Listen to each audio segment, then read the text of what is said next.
Hello, everybody. Welcome to the Rotoworld Football Show. It is Sunday evening, and Patrick Daugherty, that is me, Denny Carter, and Lawrence Jackson are basking in the afterglow of one of the craziest NFL football games we've ever seen. We just finished watching Bengals Chiefs, and I mean, man, this is one of those games where, like, before the show, we were just all kind of like this saying like random non sequiturs, like, man, and like, holy, I have no idea what any of that was, but it was amazing. My heart stopped 3 or 4 times. I've been told I now have to keep a defibrillator. How do you say it? In my You just say defib. I've been told I have to keep a defib now in my home office, and I don't really know. I mean, what was any of that? So we're going to talk about both games, by the way, from Conference Championship Sunday. But we would be remiss not to begin with the Chiefs' 23-20 triumph over the Cincinnati Bengals. Denny, looks like you have a thought on the tip of your tongue. Well, first of all, we're never remiss around here. So I am glad that you said that. We should say, first of all, neither Denny nor Lawrence are usually up at this time. No. It's 8:45 Eastern. They've both been usually tucked in for 60 or 90 minutes. No, it's 10. Snoring. Yeah, I usually have my Ebenezer Scrooge pajamas on and my cap. Lawrence, do you just sleep in Atlanta sports memorabilia, though? I'm assuming Denny's sleeping in his pajamas. Never. Never, ever. I can see you sleeping in that Hawks hat, or that really good Braves hat you have. I can see you sleeping in that. Maybe if they win a little something, or maybe you fall asleep on the couch. Give me 2-3 games in a row, any sport, I'll do that. Sure. Sorry, Jenny. Look, the Bengals got away with it last week with missing 2 key offensive linemen, getting the ball out quickly against the Bills. The Bills were not able to apply much pressure to Joe Burrow. I think they only recorded 1 sack. They pressured him pretty frequently, especially in the second half, but didn't really get the job done. Like, didn't get to Burrow. Kansas City got to Burrow and just continued to hammer that offensive line. Chris Jones, the rest of those edge rushers, it was just no contest. And you wondered, are there any adjustments the Bengals can make here? Anything to slow this rush a little bit and create more check down opportunities for Joe Burrow late in the game. But no, I mean, he was under duress the whole time. Even hurt his wrist late in the game. I think, that didn't look good after a hit. So I just think they couldn't get away with it this time. After all this talk about, Cincinnati needs to upgrade the offensive line, and that's all we talked about all off season. And they did. I mean, they spent a lot of money. They made a lot of moves to replace what was really one of the league's worst offensive lines last year. It's still a problem. And I think that, again, they're going to have to address it. Yeah, it was weird. I mean, I would say, like, the Bengals, Joe Burrow took 4 of those sacks, I think, in the first quarter. It was definitely in the first half. I think, the first 20 minutes of the game, he had taken 4 sacks, and he only took 1 more sack the rest of the game, Denny. But you're right, the pressure just never really relented. And it was weird for a team known for adjusting. I feel like they could have adjusted a little more to the short game because Chris Jones is about as close as you see a defensive player come to single-handedly taking over a game as you get, and it didn't seem like they ever fully adjusted. They did at least keep it out of the box score, the sacks, but yeah, it's just too. I mean, I was one of many people to make this joke / observation on Twitter, what was going on with the Bills pass rush last week? Because the Bengals line was getting caved in every single snap. Well, Buffalo was missing Von Miller, for the last 4 to 6 weeks of the regular season into the playoffs. So yeah, I think that made a huge difference. I think the Bills ranked 18th in pass pressure on the season, and really that rate had dropped significantly since they lost Von Miller. So, and we saw the Bengals were able to function as their normal selves last week. They couldn't do it today against the Chiefs. Lawrence, how many times did you sack Joseph Burrow Sunday night? If it was the first quarter of the game, I got at least 1 sack on it. You were joining on the party. They tightened up a lot, after that, or definitely after the second half. Like you said, they took 1 more sack, which it looked like to be a bad one, but then they ended up converting the 3rd and long. One thing I found interesting in this game, and why it was, ended up being so close, is the Chiefs, like they never can really do. They just couldn't, when it looked like they was going to pull away, they do something or not do something to prevent them from doing that. They, the first Burrow interception, they had a chance to go up 2 scores at the time, and they didn't even get a field goal out of that. Advantage Bengals. They just kind of always hung around. You had the Bengals in the 4th and 6 situation there. They complete the deep ball to Jamar Chase. Of course, it is gonna be him in double coverage with the purposely underthrown ball. Joe Burrow said he was gonna do that. He said, "Hey, Jamar down there somewhere." So it was just, that's what ended up making it, a good game. The Chiefs offense started cooling off a little bit after Mahomes, I don't know. You could say a lot of it. After his hand got frozen, the ball slipped out his hand. Oof, man, that was like a stun gun. Yeah, their offense was rolling on that drive until that play. Then after that, it got really quiet for their offense, and after that fumble, Bengals went right down and scored. They capitalized off it. So it turned out to be a game that we needed that game, especially after the NFC Championship and how that we're not going to talk about that game, by the way. I said we are. Yeah. But overall good game. The Bengals just, they couldn't consistently keep the pressure off Joe Burrow, and then ended up hurting him in the end. Yeah, I really do think that is what the story of the game was. And Denny, I said they only got one more sack of like that first initial onslaught, but the pressure hadn't stopped. Yeah. I forgot about the sack by another name late in the game, the intentional grounding. Yes, that's right. Major penalty. Joe Burrow seemed to get away with a few intentional groundings. Not that Bengals fans aren't going to want to be hearing any complaints about the calls, because the calls, seem a little skewed towards the Chiefs. I'm still a little confused about why they reran that third down. It blew my mind. But you know what though? When that happened, I said they're still not gonna do anything with it. They just were at a point like it was like mid third quarter to mid fourth quarter. They just couldn't do anything. So even when they got that cheap extra chance, I mean, they broadened out. They opened up the view, and you could see the ref coming in there stopping. Yeah, he was like kind of stopping the play, but nobody heard it. Normally they like sprint out there, and they're all like going frantic. You better dive out there or something, do something so we know. But even with that play, it was just like they're not doing anything. Who's going to catch the ball? Matt Kemp. Yeah, and so like Lawrence is exactly right. He did make a catch though, big catch. Danny, I'll get it back to you in just a second, but honestly stunning. The Bengals did not win this game, and not because like the Chiefs. The Chiefs are like a Super Bowl level team. But they weren't a Super Bowl level like roster by the end of this game. Like the injuries just a team that had no margin for error basically with their skill core, especially with Patrick Mahomes limping around on one leg. Like they just couldn't afford to lose Kadarius Toney and Juju Smith-Schuster and Justin Watson, even a guy he's not good, but he's like one of the guys playing the most snaps. Like so many of their snaps just on the sideline, and there was just nothing they could do to move the ball. And like Lawrence said, we're not moving the ball. And I really don't know how the Bengals could not find a way to eke out that game. And because the ankle wasn't affecting the throws, as we know. We always joke about on Twitter, like, yeah, man, Mahomes looks like he's going to get caught every single time he scrambles, and then he never does. No, he got caught every This time he got caught. He got caught every time he scrambled against the Bengals. I don't think he wanted to run. No. Yeah. No, I mean, Mahomes has that dad trot that somehow gets the job done. It's like he's like a dad who wants his kids to think they can catch him. Yeah, but the second they get there, he just amps it up a little bit. He'll hit the gas right at the last second. I mean, he's the guy at the YMCA who you're like, oh, come on, this guy.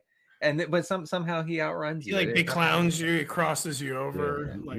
He got that walk too, like that grandma walk too, where you don't think he don't just look like no dude who's like literally the best. No, best football player on the entire planet. I know it's like he's got like a conserving energy walk for sure. Yeah. I don't know if he is conserving energy because it's like a very fast, clipped steps. It's very weird. I don't know what it is. It's an environmentally friendly walk. I think that's what it is. Then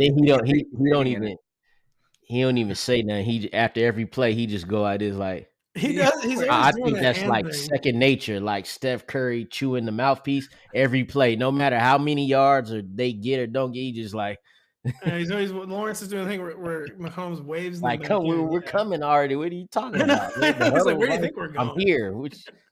I'm not he hasn't entered the stage of his career where he berates teammates on the field and humiliates them in front of national audiences. We're still 3 to 5 years away from that.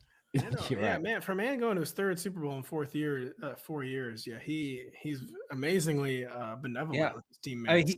He has the capital, Patrick. If you want to embarrass your teammates in front of the national audience, you can do it. I mean, you're going to get away with it. Down, even when it's like clearly your fault. You took the sack. You're supposed to start screaming at them on the side. You go full Brady at this point. It's like I know it wasn't you on that play, but like after the lineman's like, "What do you put up?" I wasn't responsible for that. But this team is already short on weapons. Do we think there's any way they're going to have enough firepower to score an elite Eagles defense in Super Bowl, 57, I believe? An Eagles defense where, as the 49ers showed on Sunday, they're very gettable on the ground, but the Chiefs just aren't built that way. Even though Isaiah Pacheco looks a little bit better with each passing week. Yeah. I mean, how do you threaten this? You can't. The Chiefs just don't have the personnel to threaten the Eagles on the boundary.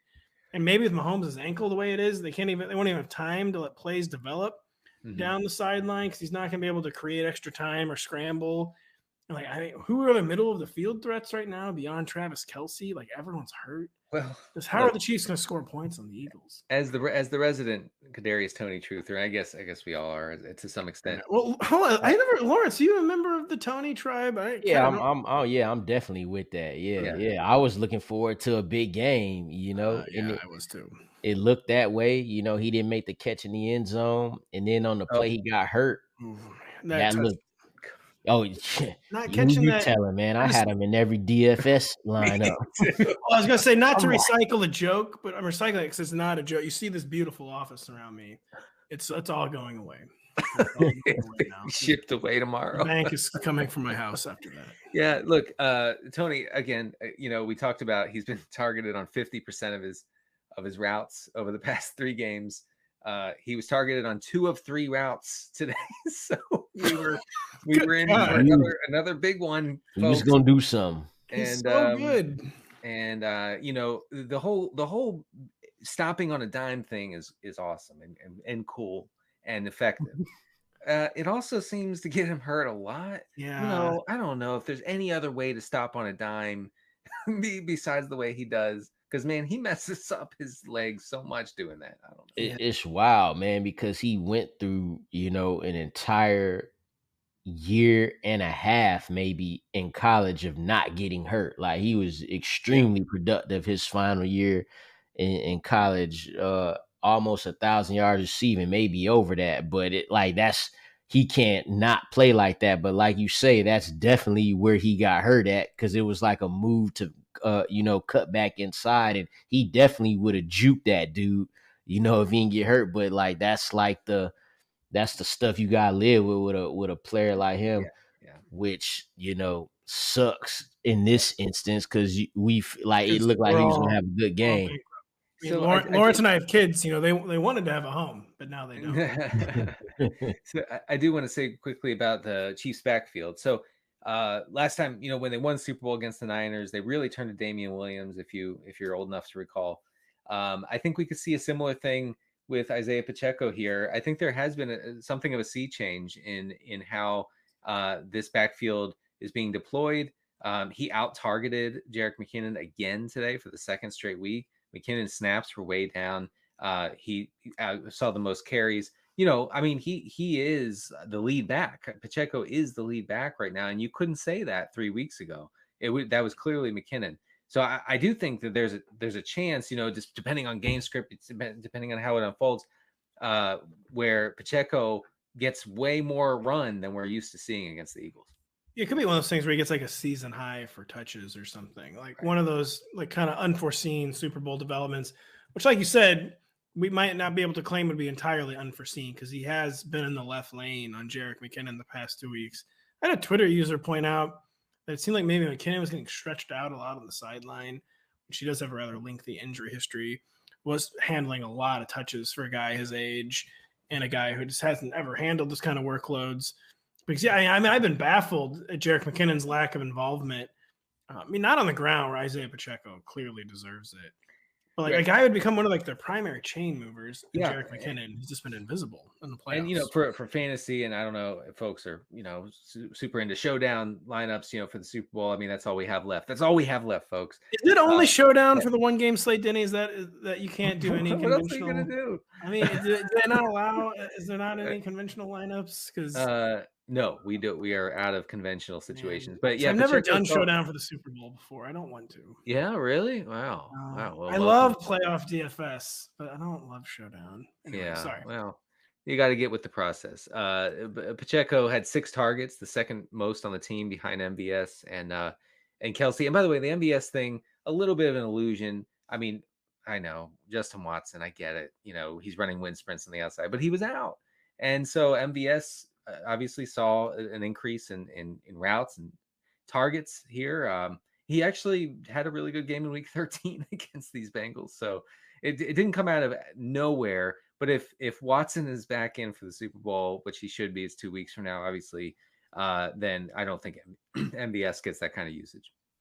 They're allegedly sending you two to the Super Bowl. They are. I meant to tell folks that.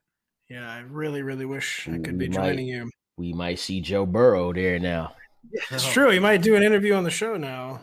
We won't see Brock Purdy there. He ain't going to go. Yeah, they're going to, quote, send Denny to the Super Bowl. Everyone remembers this from last year when Denny was, quote, at the Super Bowl. I was there. Yeah, I really wish I could be joining you, but I'm, quote, having a kid. Yeah. So I will not be at the Super Bowl. Deeply irresponsible. Lawrence and Denny will be doing amazing work from the Super Bowl. Denny, I was going to follow up on like several points that you made. I was talking about MVS. I was talking about Pacheco. Yeah, Pacheco. The way he runs, it doesn't seem entirely sustainable. Listen, this dude got he like the Tasmanian devil of football player. He really is. Even when he, when he scored the touchdown and got called back for holding, he scored and starts sprinting even faster. Towards the sideline, what are you doing? You got a whole game to play, kid. Come on. Do a little dance. Not going out of bounds. Yeah, it could have been it. Sorry, Lawrence. Nah, go ahead. He's not turning it off, though. I was going to follow. Just basically saying he does not turn it off, including when he should have clearly gone out of bounds on that final drive. Yeah. And did not. Well, that's not for him. I mean, Pacheco has done that several times in critical spots where my guy does not want to go out of bounds. He wants to get as many yards as possible. Yards, boy. Get them yards. I mean, he's a violent runner. He's a Marion Barber-esque runner, I think. Marshawn Lynch. Marion Barber also famously did not go out of bounds one time. Yeah, I kind of remember that. He did not. When you run angry, you always stay between the lines. But this is angry out of bounds, folks. That's true. This is would y'all do 3 reps of Oklahoma drill with Isaiah Pacheco for $1,000? No, it'd have to be a lot more than that. I mean, because more. I don't mean this as a joke. The hospital bill would far exceed $1,000. There's no way he wouldn't be breaking a few of my ribs or something. I would say at least $25,000. Would you do it, Lawrence? Lawrence, you got to up it for $1,000, man. Not now. That would not maybe 6 years ago, and that's maybe. That's maybe. Definitely not. Hell no. It would not pay off. This is a text I just got. Apparently, Travis Kelce just called the mayor of Cincinnati a jabroni on live TV. I mean, that thing that the mayor of Cincinnati said, that was weird. I get the Burrowhead thing. That's cool. That's regular trash talk, but this dude he went there he was taking it personally.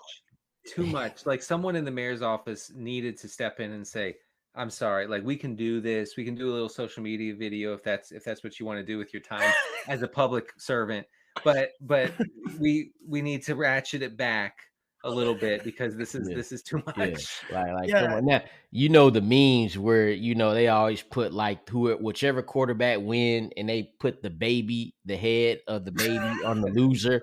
Like he brought that to real life. Yeah, and that was never supposed to happen. Yeah, the paternity test. We have a viewer here on Twitch saying the paternity test was a bridge too far. It was way too far. Like the thing is, I'm sure someone in the mayor's office thought that was a good idea. Some like 23-year-old in the office was like, what we should do? We should do a paternity test. He's Patrick Mahomes' father, and somebody needed to step in and say, this kid is out of control, Mr. Mayor, and he needs to go. Yeah, and like it's like the classic simply love for the mayor of my city to be giving my opponent bulletin board material. Like, just why would you do that? Like, if Eli Apple wants to do it, that's fine. That's his prerogative. He's on the team. He's allowed to talk about the game. He can give all the bulletin board material he wants. But the mayor, Eli Apple, who didn't play bad in this game, he had a holding call, but he played pretty. Like, they definitely didn't lose because of him. He actually played good. No, and who they did lose because of, not to be mean, but man, that poor young man, Joseph Asai. Wrong place, wrong time, kid. One of the worst penalties I've ever seen. Though I feel like defenders are just like programmed that way. Like they are. But you could tell it's the classic. He knew he shouldn't be doing because he didn't like all out shove him. We saw it. We saw it in the Niners game. I mean, you see it all the time, but just recent memory. You saw it in the Niners game. The safety for the 49ers comes up and pushes Jalen Hurts when he's 3 steps out of bounds. Like, I don't think that there's any deprogramming defensive players in that way. I think that it's just part of the game. No, and I felt like I'm not criticizing like the CBS camera guy because it's a compelling shot. You have to do it, but after like the 9th time they did like a full zoom on him, like, maybe you proved your point. They were really zooming in on the young man. It was a little much. I mean, the guy's sitting there alone, and I'm like, can we get one Bengals player over there to talk to this guy? He needs help. Some of them players don't even know. We all know. That's a good point. Now, unfortunately, I feel terrible. Man, who the hell did that? And, listen, here's what happened on that play. He basically cost his team the game. He busted. Denny, come on! He cost him the AFC. I mean, let's be real. He busted his knee. He crashed into a coach so hard that I didn't know that if the guy got up. I was wondering, can we get an update on the coach? Because the coach got sandwiched between the bench and the player, and I'm thinking, okay, so we have an injured player. Game over. Coach needs to go to the hospital. Like, there's too much going on. There's too much. Man, that happened in the Eagles game, where like the security people need to be allowed to turn around and look at the field. Like, security guy protocol is like they never take their eyes off the crowd. Yeah. And that one guy in the Eagles game got like destroyed. Like his legs came out from underneath him. He smashed his head on the sideline. Like, he got just lit up, and he had to hear like the freight train coming, and he still like, I guess, wasn't allowed to turn around, and he just got destroyed. I think by Jalen Hurts. Who was shoved? Yeah, that was the play where he was shoved. I think those dudes hit the weight room, though. They good. Yeah, you're probably right. Before we put a pin in this game, I mean, the Bengals, are they basically just like an offensive lineman or two away? I mean, I'm sure they could use a few more playmakers on defense. They're maybe a little overly reliant on scheme on defense, but I mean, it's a really good scheme. They definitely have a number of playmakers. Like, it seemed like basically if they had one or two slightly better offensive linemen, and they did have some injuries, of course, to the left tackle and I believe the left guard. Seemed like they probably would be in the Super Bowl if they had just slightly better offensive line play. Yeah, I think that's what it comes down to is they need to keep Burrow upright. Without pressure, I mean, even with pressure, Burrow's good, but without pressure, his numbers are unbelievable. Like he off the charts. Yeah, he just picks apart defenses when he can stand back there without pressure, without the fear of being swamped every second, every other play. So yeah, I mean, again, we're gonna spend the offseason monitoring the Bengals' offensive line situation. I mean, part of it is too, you can't coach the dog out of Joe Burrow. Like he does create some of these sacks, but he was not creating them on Sunday. He was just getting enveloped. Yeah, and then at the end of the day, man, at the end of the day, on the other side, like he might win with all of that. He wins this game versus any other team today. You're probably right. But when that other man is on the other side, he couldn't really be denied. Like Patrick Mahomes had the fumble, the silly fumble. I still don't know what happened there. Had a couple of underthrows, but other than that, man, on that swolled up ankle, he was he was that guy, and he is that guy. So that's who you run into in these types of games. And this time he just came out on top. But really, it was a great game, and kudos to both teams and both quarterbacks. Yeah, let's be clear. I think I'm going to put a fine point on what Lawrence just said. Him is Patrick Mahomes. Yeah, him. He is him, and he will be him until he decides to hang up his cleats. This show will. No, I was about to, horrible segue. We'll be right back after these promos. Just a reminder, if you don't have the NBC Sports Predictor app, go download it now. The contests are free and easy to play, and you have a shot to win thousands this weekend by predicting what will happen on the PGA Tour as well as in the Premier League and college basketball. And also download the Rotoworld app to receive breaking player news all season long. Season's only 2 weeks left to go. Stay ahead of the competition by favoriting players on your roster. Get the latest injury updates, player news, and much more delivered right to your phone. It's available in your app store today. Yeah, I say the season's almost over in 2 weeks, but of course, Rotoworld will be raging all spring long as we zero in on the draft, the combine. Gosh, it's in like 2 or 3 weeks. Free agency, the draft. It's always a very, very, very busy time at Rotoworld in the offseason. So should I just keep filibustering so we don't have to talk about the Eagles and 49ers? No, let's do it.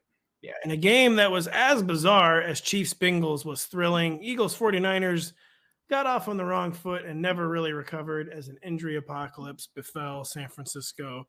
Beginning with, Brock Purdy basically, he got like his arm like exploded like a grenade basically by Hassan Reddick on his second or third pass attempt of the game, and this devolved into one of the most bizarre slop fests I've ever seen. And like, what are even our opening thoughts on it? It was hard to even call it a football game because it basically felt like a scrimmage final 2 quarters.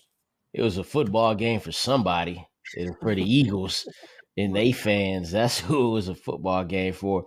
To be honest, man, I had this game going 28-17, so I had a double-digit win. Had Brock Purdy been able to play, maybe they'd have got closer to that. Obviously, he wasn't. Josh Johnson came. They essentially got hurt kind of the same way. And it's something we talked about coming into this game, that Philadelphia defensive line pressure. Like, we knew that was going to happen coming into the game. And the question was, how would the 49ers and Brock Purdy handle that? And then, like you say, once he's out and once we know he can't throw the ball, it's that's it. But Josh Johnson comes in the game, right? And he makes a couple of throws here and there. But this is what was interesting. The San Francisco 49ers defense, the top defense in the league, second best rushing defense in the league in the regular season, got gashed for 148 rushing yards when they only give up 77 per game. Now, even if you take out the Jalen Hurts 39 yards, which he didn't even get going in the running game to the end, right? He didn't get – this was Kenneth Gainwell, Miles Sanders, Boston Scott, all of these dudes just running over this 49ers defense because the linebackers is held up on the RPO. So it's freezing guys like Fred Warner who like to, they use this speed and agility, quick to react. But, the 49ers defense, they gave it up too. They did. It was weird though, Lawrence, like where the 49ers defense, kept them in the game for the entire first half. And they did kind of start coming apart in the second half. Especially the fourth quarter, they collapsed. But I think it was one of those things where the best defense is a good offense, and the 49ers offense was going like not 3 and out, but not sustaining drives, not scoring points. There was nothing they could do. Putting all the pressure on the defense, and that just doesn't ever work for 4 quarters. No matter what, like the dam will break at some point. Like a defense cannot handle that much pressure on them, and first off, just everything about this game was so bizarre. And I was thinking, Lawrence, you're talking about like, man, if only Brock Purdy had stayed in the game, which is 100% true. But I was thinking like, how crazy is it that a haunting what if for your franchise is going to be, man, only that 7th round rookie? Exactly. Like, how is Exactly. that? What an Yeah, insane honestly, haunting what if. When Josh Johnson came in the game, I'm like, this is still gonna go how it's gonna go. Like, I mean, obviously, Brock Purdy has done great things since he's I thought become, the same thing too, Lawrence. but like when Jimmy G first got hurt, you would have taken Josh Johnson over Brock Purdy any day of the week. But you know how it goes. But yeah, like you said, like we're talking like, what if Brock Purdy was in the game? I don't know. Is Brock Purdy gonna score 28 versus this defense? I don't know about He that. scored some points. He'd have scored some points. He would have scored some points. It wouldn't have been this bad of an NFC championship game. It's just wild, us fans wanting to be entertained. It just kind of sucked from that perspective that we had to watch it play out like that. But that's football. Like we could be, I'm not even gonna say that in the Super Bowl, but like that's just how it go. Yeah, don't put that evil in the Super Bowl. Yeah, no, sir. What are you gonna say, Mr. Denny? The Eagles' ability to run on the Niners, was shocking. And I think, B, it could be a major problem for Kansas City. I mean, if you look at rush EPA allowed this season, you have the 49ers gave up the second lowest rush EPA per play, only to the Titans, right? Chiefs were middle of the league, middle of the road. So they can be had on the ground by an elite rushing attack. Jalen Hurts' presence, means everything to that rushing attack. Means that teams are focused on taking him away, on committing, the defensive end to monitoring Hurts and seeing what he does on any given play. So I think it would seem the Eagles could have a pretty easy time running on Kansas City, which shortens game, keeps the ball away from Mahomes. The Eagles are 2.5-point favorites, by the way. It was just listed, and I think that's for a good reason. I would think that they would lean on the run game here against Kansas City, because that's generally how the Eagles have operated this season. They've attacked the weakness of a particular defense, and not to say that you don't mess with the Kansas City secondary. It's not that kind of secondary. It's pretty good though. It is good, and it's better than the rush defense. So I think that they can zero in on that and really exploit that. Yeah, I was trying to say, I hate to inform all of the fantasy heads out there, but like the Super Bowl is going to be decided on the ground, just for a variety of reasons, where the Eagles' passing attack has really been locked down in the playoffs, and just hasn't been the same since Jalen Hurts injured his shoulder. I mean, maybe I'm projecting, but like I don't think they needed. I don't think they've had to have. They haven't had to have it, but they were trying to get it going against the 49ers, and Hurts could not hit the deep ball like at all on Sunday. It was probably his worst game throwing all season, I thought. I mean, it was an elite defense, but he didn't get it sparked against the Giants, but they really didn't need it there, Lawrence. It's true. It's two very bizarre game scripts for the Eagles, where like we have not seen them tested like at all. And you would normally think they'd be tested in the divisional round. This is the thing, right? So I actually seen a lot of tweets like the Eagles had the easiest road to the Super Bowl. Well, I mean, they're the number one seed. Exactly. That's why you get the number one seed, so you get the easy road. After the Giants beat the Vikings, it was like, the Giants are reminiscent of the Eli Giants. But then the Eagles smack them in the mouth, so now they the sorry Giants again. Mm-hmm. We get to the Niners, the top defense, and they run for 150 yards on them. Albeit with without a quarterback on the other side to provide any type of resistance for much of the game. But they could run into the Chiefs and not have to throw. Like Jalen Hurts could win a Super Bowl throwing for 140 yards. Because if he's only throwing for 140 yards, that means they rushing for at least 140 yards as a team. They're gonna need Hurts' passing in the Super Bowl. They just start, and like they've had it all year until he got hurt. So I don't think that you can have a Hurts 100-yard passing effort and win the Super Bowl here. But again, talking about how the Eagles attack opposing defenses, the Giants' run defense is and has been their weak point all season, right? And in that game, you have, Kenny Gainwell going off 12 carries for 112 yards. So didn't they have like 300 yards against the Giants? 268 rushing yards, 3 touchdowns, 6.3 yards per carry between the 4 ball carriers, including Hurts. So, they're not afraid to use that sort of run first, like run heavy approach, even with A.J. Brown and Devontae Smith and Dallas Goedert and all those passing game weapons. I do think that those weapons come in handy if Kansas City gets out to a lead and the Eagles have to kind of shift their game plan. But I think going in, the game plan is going to be Hurts, Sanders, Gainwell, Scott on the ground, and a little bit of a sprinkling of the other guys, of the pass catchers. And it's just it's going to have to be on the ground too for the Chiefs, just with the passing game injuries they have, including to their quarterback, Patrick Mahomes. I just think they're going to have to rely on the run game like a lot more than we're used to, especially because, as has been demonstrated time and again, even Saquon Barkley got the Eagles a little bit. Their defensive weakness is on the ground. Now, it's been less so on the ground since Ndamukong Suh came in, since Linval Joseph, right? I know defensive linemen since Linval Joseph. I know that guy. Yeah, and so they're not a pushover on the ground, but it is still where their weakness is, and their weakness aligns with, I think, KC.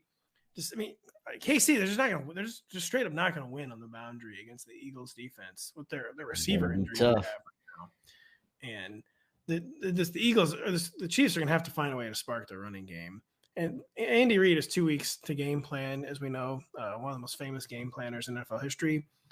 He's going to have a good game plan, but yeah, I regret to inform the ground's going to have a lot to do with it. And before we move on to a few more thoughts on this game, we have an absolutely cursed comment from Bandit Time in the Twitch chat, who is informing Rojo in the captain on Super Bowl Sunday. In the captain spot, for those who don't play, captain spot in showdown lineups and DraftKings, it's where you get 1.5 times the fantasy points, and the answer is no, we're not doing Bandit, I hate to inform you, you're banned. You're banned from the Twitch.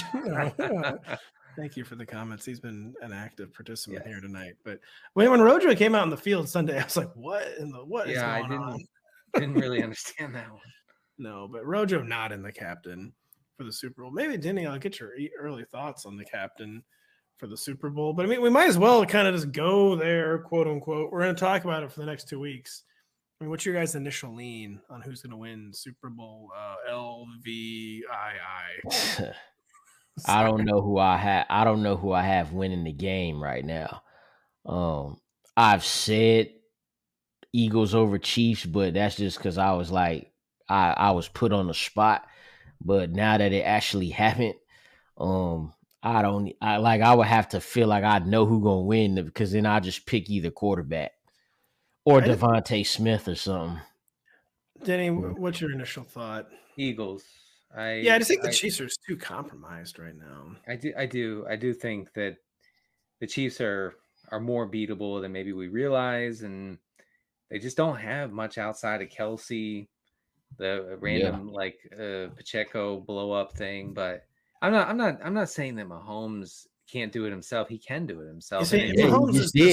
Mahomes all season is just he's truly, we joke about this phrase, I mean, he is a once in a generation talent. But the Eagles, like you've mentioned this phrase before, but the Eagles are like the Death Star. Like they just do everything really well. It's true. They're so versatile. And like I said a second ago, like they can run it in your face and like dominate you on the ground, and they can rip you through the air. So there's just so many ways that they can do this offensively. Obviously, defensively, they're very solid.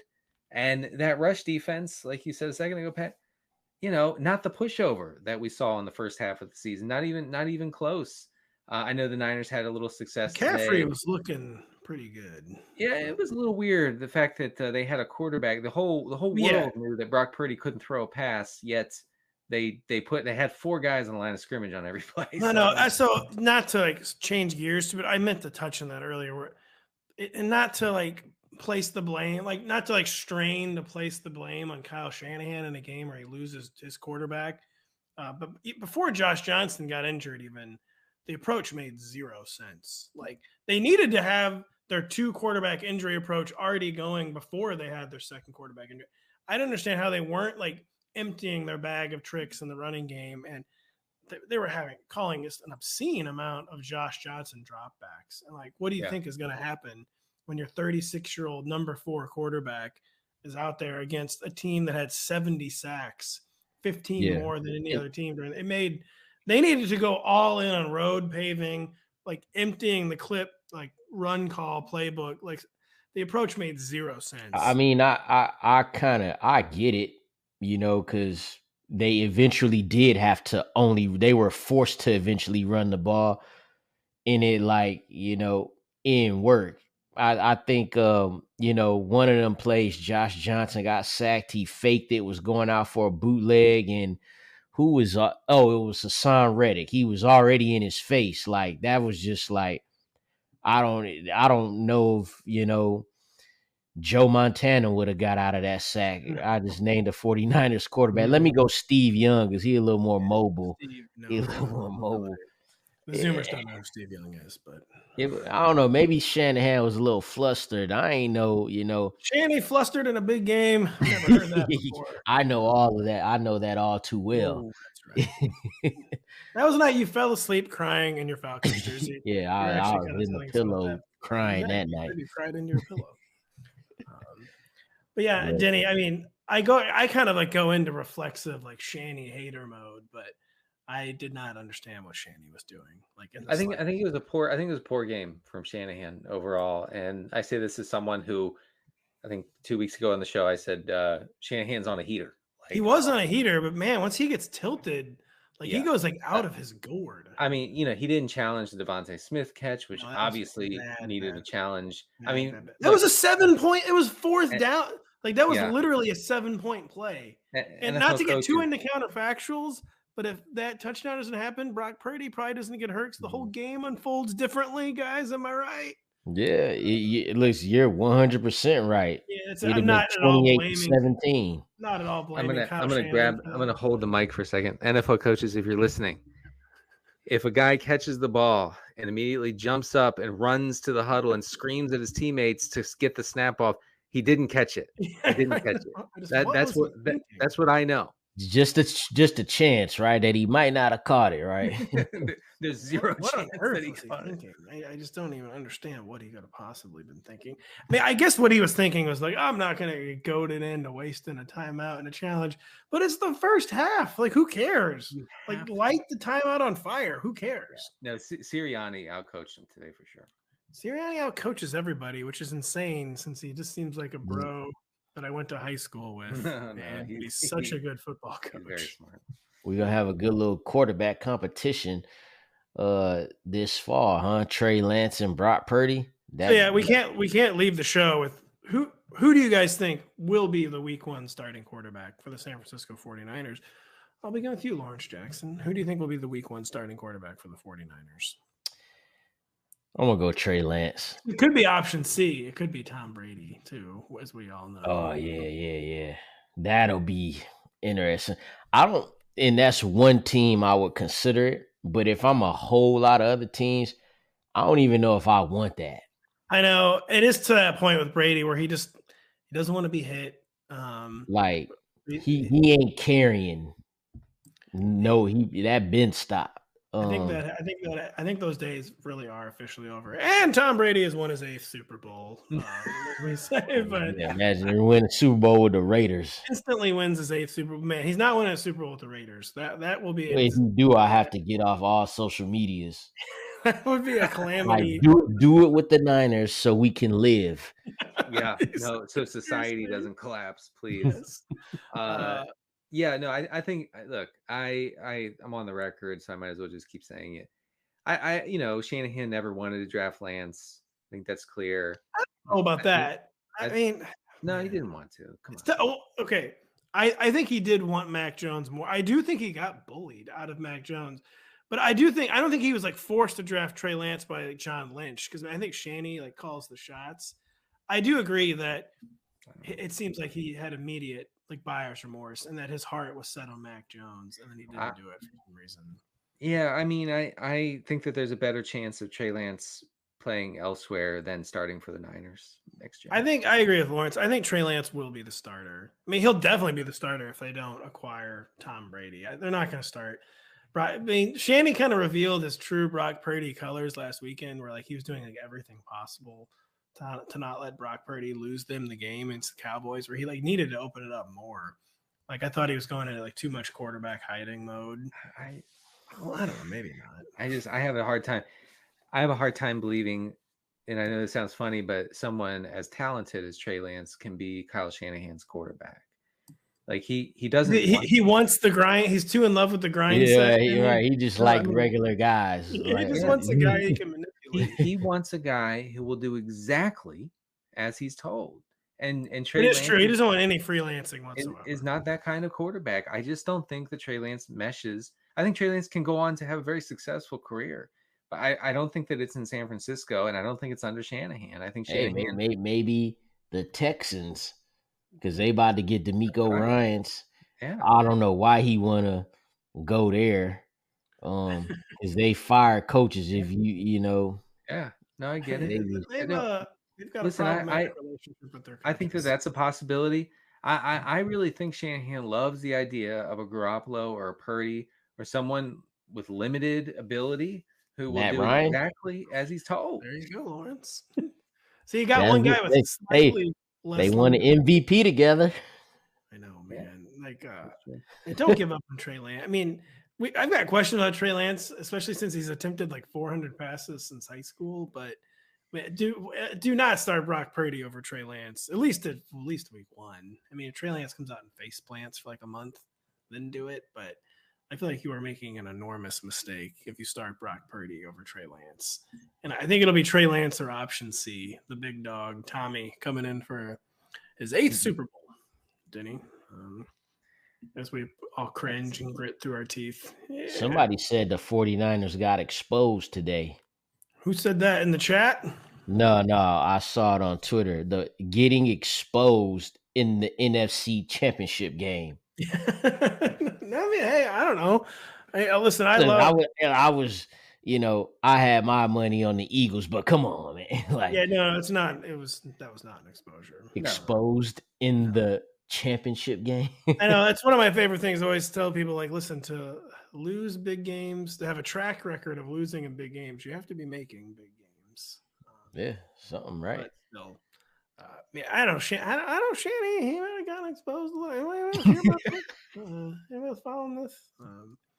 Maybe just give Christian McCaffrey the ball. Although maybe I don't know. Christian McCaffrey was getting his calf like iced up like every play too. So maybe he just wasn't. Yeah, he used all his juice on that run because it was a hell of a touchdown run. They had it defended perfectly, and he just running through dudes like Derrick Henry on that play. That was an absolutely insane run. Obviously McCaffrey said, okay, like it's on me, like I have to go win this game. And he was correct. He tried like hell. I had to say, like, you could tell he turned it on. Like he really, really said, I'm going to put the team on my shoulders. We're going to win this thing. He broke off that long run. He broke off a few other unbelievable. He's a beast. He's just a beast. Bouncing off guys who had him around the waist. Like I was thoroughly impressed with all that. Like we haven't seen that from McCaffrey on the ground in a long time. It has been a while. He actually, if I'm not mistaken, he might have had the longest throw for the 49ers of the game. It just was incomplete. That thing had some air yards on it. No other pass went that far. Well, that had big Taysom Hill energy where at least he tried. At least he tried. Hey, don't insult CMC by bringing Taysom Hill. I would take Christian McCaffrey at quarterback any day. Oh, 1,000% over Taysom Hill. You know what you say to people when you're teaching them like pool or ping pong or something is when they hit it like a horrible shot, but they really like try. You say, You have the right idea. And Christian McCaffrey, he had the right idea on that throw. He did have the right idea. Man, why did they not go to that earlier? Someone has got to do it at some point. Yeah, I Give agree. us the Wildcat from like your explosively talented. You got to get crazy at that point. You got to complete, and they did a little crazy. They George. Why did they not do that in the second quarter? Like, but they needed to run just an absolute like bonkers offense. All the pitches and McCaffrey throwing, Debo throwing, whatever. I think Ayuk can throw. He can. He actually can. Not throwing. Why they've done everything possible to make their offense quarterback proof. Trent Williams should have threw. He threw that dude down on the floor like that. They should let him throw. Yeah, what was Trent was really letting off some steam. I think the 49ers at all of them dudes at the end, they just they were sore losers at the end a little bit. It happens to the best of us, in the games. You going home. You just got smoked. Now you trying to fight. You trying to get them off their game, get their players kicked out.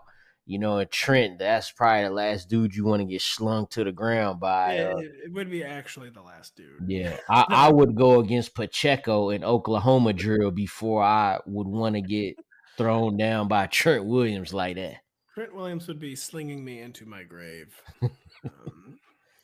But Trent Williams, I think he might be suspended for week 1 next year.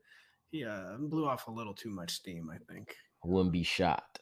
Wouldn't be shocked. Any final thoughts you guys got to get out there on this game? Not for me.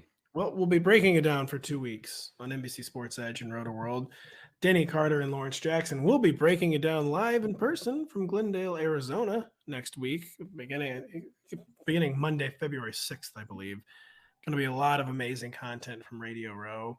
And yeah, we're going to have some writing up on the site. Denny, you still going to do your written preview, by the way? Oh, I will. I will write an excessive amount of stuff for this game. Oh, hell yes. And I'm going to try to get an article up on the site, a seasons in review article for every eliminated team. I'll add the Super Bowl participants after the Super Bowl. Try to get that up on the site this week. So we're going to have a lot of stuff coming at you. We're going to have Pat Carrain call in at some point this week from Indonesia and tell us. You still work here? Yeah, that's what you think. Yeah, I'm gonna have him. I know it's true. I know maybe he's immigrated for tax reasons or something. He didn't change his whole identity. I know. Yeah, maybe I should have looked into more to one of our employees going to Southeast Asia right after he had a big. He did send us the selfie of him and Cliff Kingsbury, so that was nice. So I was gonna say he was gonna call us from Indonesia and tell us Kadarius Toney will not be more involved in the Super Bowl.